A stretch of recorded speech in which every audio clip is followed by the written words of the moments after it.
We're good about praying for material things, but when was the last time that you prayed about temptations? The sword of the Spirit. The explanation for this piece of armor is right there in the text. The sword of the Spirit, which is the Word of God. Pastor Greg Laurie said this about the Word of God. When we are tempted, the most effective weapon that God has given to us, men, as believers, is the sword of the Spirit. Jesus modeled this so beautifully during his temptation in the wilderness. When the devil tried to tempt him, Jesus used the sword of the Spirit every time. He tempted him 3 times. Jesus responded with the Word of God every time. Now listen, temptations come every day. You have been tempted today. Temptations come constantly. And again, the battle is not in the flesh. How do we apply the Word of God to appropriate a victory? Well, think about this. Jesus and the disciples, they hung out together for about 3 years. They followed him everywhere. They watched him heal. They listened to him teach. They watched him communicate and be compassionate with people. And when they were with him and when they had the opportunity to ask him anything about ministry, what did they ask? Teach us how to pray. Like John over there, the Baptist, taught his disciples, teach us how to pray.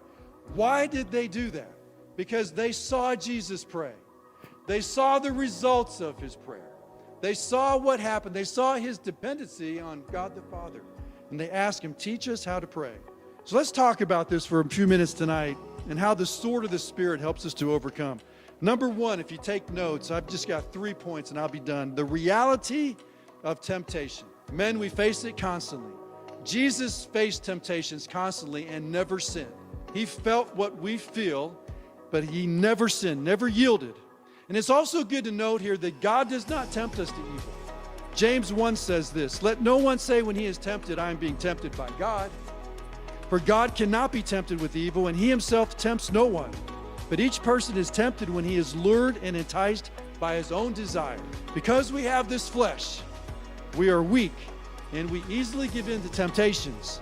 Jesus says to acknowledge this and pray that you won't enter into temptations, that you won't fail. We're good about praying for material things, but when was the last time that you prayed about temptations? When was the last time?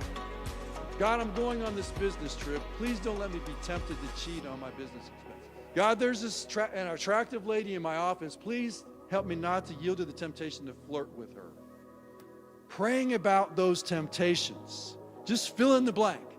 You and I know where our weakness is. And we need the Word of God. And we need to pray through the Word of God to overcome in all of those situations.